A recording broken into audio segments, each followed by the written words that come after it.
Ahora le damos la palabra a Marco Antonio González Ortiz, es de Grupo Autónomo para la Investigación Ambiental, y nos va a hablar sobre las estrategias de adaptación al cambio climático a través de la agricultura en diferentes regiones de México. Tienes menos tiempo del que está programado. Okay. Buenas noches, una disculpa, no sé si se yo. Bueno, yo voy a tratar de lanzar un par de ideas y respetando también la hora en la que estamos, tratar de ir lo más rápido posible. Tal vez lo primero es que consideremos que México, así como lo hemos platicado, pues sí está lleno de un puñado de pequeños agricultores. ¿Puede pasarme la siguiente? De pequeños agricultores, es un poco la mancha de la pequeña agricultura en México. Y ha sido cada vez más pequeña. Entonces no tenemos realmente un mapa que vaya ampliando superficies agrícolas, sino que en realidad lo que va sucediendo es que se van haciendo más pequeñas y más pequeñas. Eso es muy significativo en términos de todo lo que estamos platicando. No es solamente si tenemos una diversidad genética X, Y o Z, sino cómo en realidad el mismo tamaño parcelario empieza a pulverizar las estrategias que permitan territorializar ese tipo de efectos, ¿no? O sea, hablar de ya regiones de algodón de repente se ven mermadas porque empiezas a tener fracciones de parcelas mucho más pequeñas que se dedican a otra serie de cosas.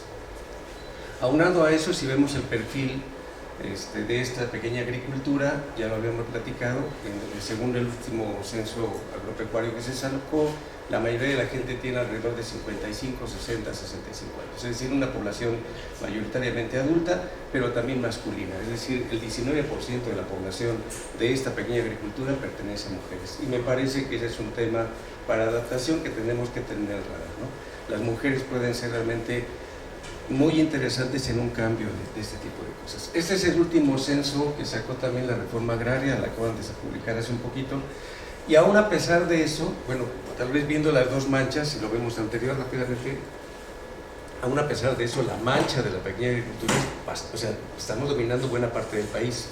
Si vemos la siguiente, es decir, la propiedad social en México, que son ejidos y comunidades, también tenemos una mancha muy importante en términos como de maquinaria, estructura social agrícola. En este país todavía existe cosas que podemos empujar, y yo creo que son como los pequeños grandes actores, ¿no? Es decir, pueden ser muy pequeños, pero si podemos articular esta maquinaria en realidad en términos de ir en un proceso de adaptación, me parece que es algo muy interesante. Algo que vale la pena ver es que el rojo son bienes comunales que tienen una historia y conformación creo que totalmente distinta al ejido, pero la mayor parte de la propiedad social en México es ejidal y tiende un poco al dominio pleno, es decir, cada vez perdemos más la parte social y el tejido y vamos teniendo más parcelas en dominio pleno que pasan a otro tipo de usos de suelo. Entonces, viéndolo como estructura donde esta biodiversidad existe, donde estos genes están, donde finalmente estas meses están, también lo que estamos viendo es que se empiezan a diluir, y eso me parece que es algo que tendremos que tomar muy en cuenta. La siguiente. Estuvimos trabajando con gente de campo porque el cambio climático, pues ya lo comentaron, es una constante y además es algo que llegó para quedarse en realidad, y vamos a tener que generar estrategias de adaptación sí o sí. Hemos visto el cambio climático como una opción más de mitigación, es decir, el cambio climático llegó por el fenómeno global, ¿sí?, que ponía en riesgo los grandes negocios del planeta, y ahí es donde se puso la alarma y entonces empezamos a ver cómo capturábamos carbono. Yo quiero poner en una apuesta, decir que me parece que es una visión errónea y que habría que ver otras estrategias diferentes donde el agua se va a volver el gran tema para adelante, ¿no? Esto fue lo que platicamos con algunos pequeños productores de varias regiones de México. Todavía es un primer ensayo que tuvimos estadístico, pero son los fenómenos que aparecen con ellos. O sea, ¿cuáles fenómenos climáticos hay? Bueno, pues hay un calor extremo, pérdida de humedad, hay un cambio en el patrón de lluvias, hay un rango estacional que aumenta, la sequía es más larga, las lluvias son más intensas, las lluvias disminuyen y hay menos agua en el año. Es decir, el fenómeno empieza a generar ya repercusiones muy claras en los ciclos productivos. Cuando veíamos qué es lo que te sucede después de eso, la siguiente, entonces lo que veían, bueno, eso me trae consecuencias, es decir, la floración cambia y por la floración entonces yo tengo, para el caso del café por ejemplo, ya no tienen un proceso de acopio integrado en un solo periodo, sino que empiezas a tener floraciones distintas y eso aumenta costos. Es decir, la mano de obra que viene de Guatemala para Chiapas, Entonces de repente la necesito tener 3 veces en el año en lugar de hacer un solo proceso de acopio y poder sacar la producción. Y entonces lo que tiene es un aumento de costos de la ruralidad de manera muy alta. Además que la mano de obra cada vez es más escasa, los jóvenes ya no están en campo y entonces implica una serie de complicaciones muy importantes. Hay una serie de tendencias ahí. Ese es como nuestro primer radar, es decir, si hay problemas que el pequeño productor empieza a tener ya a partir de estos fenómenos y que empiezan a resentir en términos de la producción y la apropiación del campo. Aún con todo esto, como decía el doctor Monterroso, dice, la agricultura sigue y los productores siguen dando la batalla, ¿no? Todavía hoy tenemos suficiencia en muchos lugares, aún a pesar de todos estos fenómenos. Sin embargo, este documento salió en este año y me parece un documento muy relevante. Es la primera vez que se habla de un documento mundial sobre el agua. El documento lo que dice es: el sistema que mueve el agua alrededor de la Tierra está en desequilibrio por primera vez en la historia de la humanidad. Es decir, no es el fenómeno, el impacto que estamos generando a partir de los cambios que ha habido, ya pone en riesgo la estabilidad del ciclo hidrológico a nivel planetario. Por lo tanto, el informe afirma que los gobiernos del mundo deben reconocer el ciclo del agua como un bien común y abordarlo de manera colectiva. Otra vez, me parece que el problema no más, o sea, para nosotros que estamos un poco en las agriculturas, la pregunta es, esa agrobiodiversidad sin agua, ¿cómo va a quedar? ¿Sí me explico? O sea, podríamos tener la mayor diversidad genética, pero si el agua no está en el sistema, ese para bien no va a existir, no va a poder darse la germinación. El agua es fundamental en todos los ciclos biológicos del planeta, y por lo tanto lo que queremos poner énfasis es decir, tenemos que revisar ese pequeño productor, cómo vamos a asegurar que tenga una mayor estabilidad en sus ciclos hidrológicos en su agricultura de temporada. Lo que hemos visto, y es un poco esta reflexión que tenemos en Gaia y con otras organizaciones, es que nos parece muy importante revisar el agua como el gran buffer del cambio climático. La molécula del agua es impresionante. Puede absorber 100 grados centígrados antes de poderse dispersar en vapor de agua. Entonces, lo que ha logrado la molécula de agua en realidad es la regulación climática del planeta, y eso lo aprendió la vegetación y la vida en toda su historia. ¿Me explico? La única capaz de poder asegurar el cambio climático no es la captura de carbono. Yo te explicaré un poco al respecto. Me parece en realidad que lo que debemos de hacer es tomar el agua como el gran elemento biológico que permite esa regulación climática, ¿no? El clima deberíamos de verlo como un servicio ambiental, es una externalidad del ecosistema, en realidad la aparición del clima, ¿sí? Lo que ha sucedido, la siguiente, es que, bueno, el agua, ¿no? Ahora, en términos de carbono, la fotosíntesis lo que permite es generar azúcares y capturar carbono en realidad, pero el carbono está visto como energía. La gran función del carbono en realidad no es necesariamente la captura o la disminución de gases de efecto invernadero. Para la vida es en realidad la molécula de carbono. Y es muy interesante cómo no partimos de moléculas simples como la celulosa, que tenemos mucho en las agriculturas, sino la diversidad biológica que lo que hizo fue complejizarla, de tal manera que las ligninas son una molécula impresionante de cadenas de carbono que además almacenan una cantidad de energía requerida para la regeneración de ese tipo de disturbios. Lo que hace el bosque en realidad es almacenar carbono para la regeneración. O sea, generar vida en este planeta cuesta mucho, tienes todos los factores en contra, y entonces tú necesitas una cantidad de energía acumulada impresionante para que puedas tener capacidad regenerativa, y eso lo hace el carbono. Entonces, lo que estamos viendo es cómo le damos a cada uno de estos elementos su peso y su lugar. Si yo veo un bosque natural, bueno, cuando hablamos de carbono, y ahora que está mucho el asunto del secuestro de carbono y los bonos de carbono, va a secuestrar mucho más carbono una plantación forestal. Es decir, porque estás cortando árboles y estás haciendo que se regenere, es una plantación. Sin embargo, se midió cuánta agua regula un bosque natural a una plantación forestal. La cantidad de agua que se regula en un bosque natural es muchísimo mayor a la que tienes en una plantación forestal. Por lo tanto, la función ecosistémica de regulación climática se disminuye por hacer la puesta de carbono. ¿Me explico? el carbono se va a secuestrar, pero en realidad el regulador climático es el agua. Es la molécula que deberíamos de tener presente en cada una de estas actividades. La siguiente. El ecosistema y las plantas funcionan de una manera colaborativa, ¿no? Entonces no es el individuo como tal, sino lo que sucede es que ese azúcar que se captura por esa fotosíntesis, la planta la distribuye. Obviamente el 40% de esos azúcares las usa para su metabolismo, pero después dona, ¿sí? Y mucho de eso hace que el microbioma en el suelo suceda, y a eso le llamamos fertilidad. Y la fertilidad, yo he visto muchísimos trabajos y la verdad es que cada vez se me complica más entenderla. Dijimos, a ver, vamos a entenderla de manera simple porque tenemos que trabajar con productores agrícolas. Y decimos, la fertilidad es respiración, el suelo tiene que poder respirar, tiene que poder oxigenarse, ¿sí? Tiene que tener humedad, tiene que tener capacidad de resguardar esa humedad y por lo tanto tiene que tener, bueno, el otro elemento son nutrientes. Si esos tres los tenemos en el suelo, entonces podemos hablar que podemos ir avanzando en otro sentido. ¿Me explico? Entonces, ver a este ecosistema como esta capacidad de generar este bien que además el suelo se vuelve para las agriculturas el gran almacén de agua, ¿no? La vegetación regula la transpiración y hace que el agua pase de estrato a estrato sin que se evapore.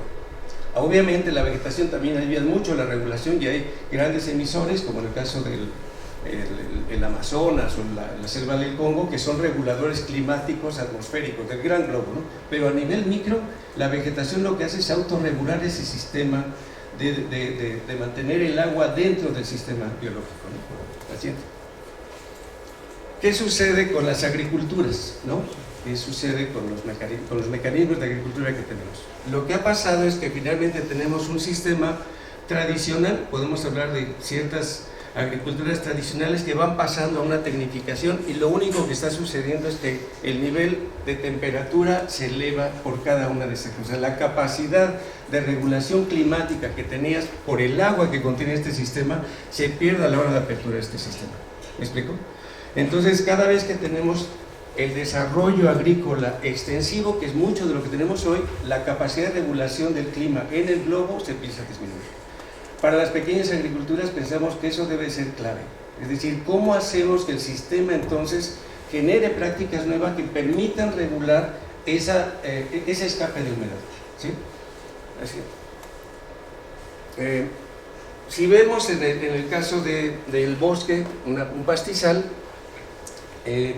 muchos pastizales lo que hacen es sellar, ¿no? Pero también no dejan necesariamente infiltrar. Entonces, en algunas zonas de Tabasco, por ejemplo, a mayor número de superficie de pastizal, lo que va a suceder es cuando llueve mucho, va a haber mucho mayor inundación, porque el nivel de percolación que tiene un pastizal es muy bajo. Sin embargo, si tuviéramos sistemas agroforestales, podríamos regular mucho más ese proceso de permeabilidad, de infiltración, etcétera, que permite entonces este complejo biológico. Así. Hay dos maneras que se están viendo en términos de adaptación y también juega la parte genética y creo que es parte del dilema, ¿no? Entonces decimos, bueno, pues ¿por qué no nos adaptamos y ponemos plantas que soporten más el calor, ¿no? El problema es que cuando yo tengo una plantación de este tipo que soporta el calor y pongo el agave como uno de tantas posibilidades, es que el problema se hace más árido el sistema, ¿sí? Sembrar en este tipo de formatos, lo único que va a hacer es que el agua se escapa mucho más y vamos a tener menor capacidad de autorregulación climática. Es decir, vamos a estar más afectados aun cuando la planta se haya sido adaptada.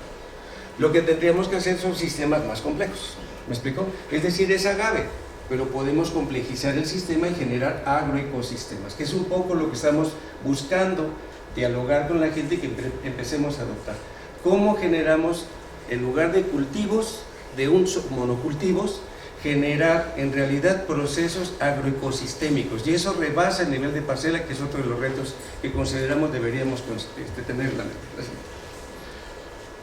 El paisaje es otro gran reto. O sea, el conjunto de parcelas que tengamos no van a ser reguladores ecosistémicos, son conjuntos de parcelas y el paisaje va más allá de eso. Entonces también cómo reconformamos y cómo usamos entonces el otro elemento que México tiene, que son los núcleos agrarios y son los ejidos y comunidades, como actores importantes en términos de una reconstrucción paisajística, donde el bosque, la agricultura y demás sean elementos que juegan en este territorio.